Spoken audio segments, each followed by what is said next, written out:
কারণে আজকে এই কোর্টে আসা হলো। কোর্টে আসার কারণটা কি? কোর্টে আসার কারণ আমরা মানুষের পক্ষে দাঁড়িয়ে সরকারের জনবিরোধী ভূমিকার বিরুদ্ধে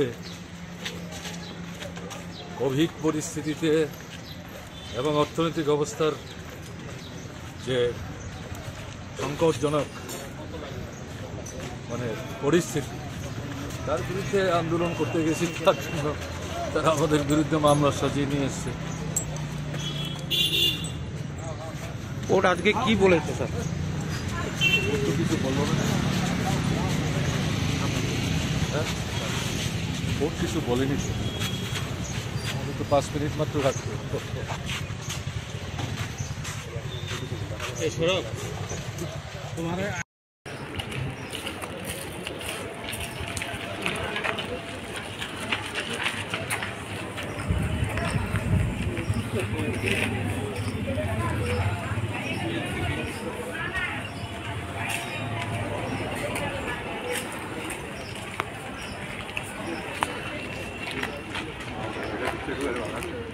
তারা লাগিয়ে রাখছে তুমি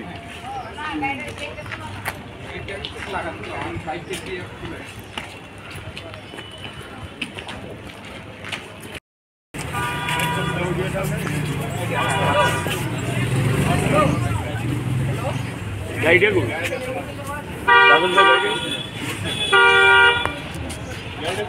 গাড়ি আছে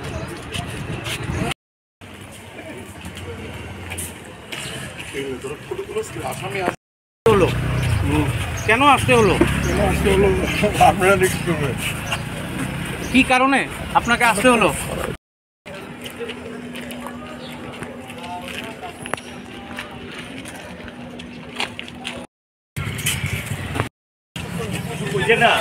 না আপনি দুইটা লাইন। সময়েতে আমরা মানুষের দাবি নিয়ে কথা বলেছি। পুলিশ তো কোনোদিনও অনুমতি দেয় না, তবে পুলিশ তো অসহযোগিতা তখন করেনি। মিটিং টিটিং হয়ে যাওয়ার পরে পুলিশ একটা কেস দিয়ে দিয়েছে কোর্টে, এই হলো ব্যাপার। আজকে আমরা এখান থেকে জাস্ট এই আজকে তারিখ ছিল, সেই তারিখে আমরা এসেছি বাস। আজকে চার্জ ছিল, আমরা অপরাধী কিনা জিজ্ঞাসা করেছি। আমরা বলেছি আমরা কোনো অপরাধ করি নাই, কোনো অন্যায় করি নাই, এই কথা আমরা বলেছি। এরপরে নেক্সট ডেট দিয়েছে, নেক্সট ডেটে গিয়ে যাওয়া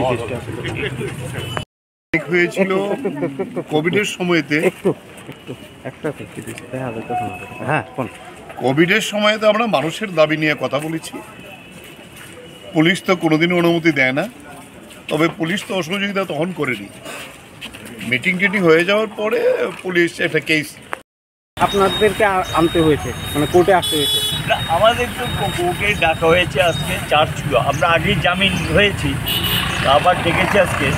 আমাদেরকে জিজ্ঞাসা করেছে আপনাদের বিরুদ্ধে অভিযোগ, আপনারা নিয়ম ভঙ্গ করেছেন, আইন ভঙ্গ করেছেন, এটা ঠিক কিনা। আমরা বলছি অভিযোগ সত্য, অভিযোগ সত্য নয় কিন্তু আমরা বলে দিয়েছি। তখন গিয়ে একটা নেক্সট ডেট দিয়েছে, ঠিক আছে আপনারা যান, এইটুকুই। আর অন্য কোনো কথাবার্তা হয়নি। আজকে কোর্টে কে কে এসছেন আপনারা? কোর্টে 8 জন ছিল। কে কে? অভিজ্ঞ মেম্বার মানিক সরকার, বাদল চৌধুরী, তারপরে আমি ছিলাম, শঙ্কর দত্ত, পবিত্র কর, রমা দাস, কৃষ্ণরক্ষিত, মধুসূদন দাস, 8 জন। কি বিষয়ে আজকে মানে এই 8 জনকে কোর্টে নেওয়া হয়? 26/8/2020 ওই সময়ে জনগণের বিভিন্ন সমস্যার দাবি নিয়ে সিপিআইএম পার্টির নেতৃত্ব এবং কর্মীরা একটা প্রোগ্রাম করাটাই চলল। এই প্রোগ্রামটা আইনসঙ্গতভাবে যা যা করার সমস্ত পুলিশ কর্মী জানানো ইত্যাদি সমস্ত করা হয়েছে এবং কোনো প্রকার আইন লঙ্ঘন করা হয় না। কিন্তু তা সত্ত্বেও তারা, আমাদের ধারণা, রাজনৈতিক নেতৃত্বের অঙ্গুলি হলো না এবং নির্দেশেই তারা এখানে এই মামলা দায়ের করে। কার বিরুদ্ধে? যিনি প্রাক্তন মুখ্যমন্ত্রী মানিক সরকার, বাদল চৌধুরী মন্ত্রী ছিলেন, মানিক দে মন্ত্রী ছিলেন, পবিত্র মন্ত্রী এবং ডেপুটি স্পিকার ছিলেন, শঙ্কর প্রসাদ দত্ত এমপি ছিলেন। এইরকম 9 জনের বিরুদ্ধেই গৌতম দাস মারা গেছে, বাকি 8 জন এখন আছে। এই তো পুলিশ এক অমান্য করেছে, কোভিডের সময় কোভিড বিধি লঙ্ঘন করে সেখানে প্রোগ্রাম করেছে। এই সমস্ত অভিযোগ এনে ওরা এই মামলাটা দায়ের করেছে এবং এই মামলা মূলত সারবস্তু কিছু নেই। আমরা বিশ্বাস করি এই মামলা বিচার পর্ব শেষ হলে এটা তারা বাদীপক্ষ তো প্রমাণ করতে পারবে না যে এই আসামিরা কোনো অপরাধ করেছে বা আইন ভঙ্গ করেছে। আজকে যেটা ছিল এই আজকে মোকদ্দমা ছিল চার্জের জন্য। আমাদের আইনের ভাষায় এটা চার্জ হয় না, এটা 251। এটা কতগুলি ধারা আছে, যে ধারাগুলি একটু ছোট্ট, এই ধারাগুলিতে সিআরপিসি 251 ধারা মোতাবেক জিজ্ঞাসা করা হয়। আর বড় ধারা হলো চার্জ হয়। এখানে আজকে 251 মানে চার্জেরই একটা নামান্তর এইটার জন্য ছিল। তো আজকে চার্জ গঠন হয়েছে, ওকে জিজ্ঞেস করেছে যে আপনার এই অভিযোগ আছে, আপনার সবাই বলছে যে আমরা নির্দোষ, আমরা কোনো অপরাধ করি নাই।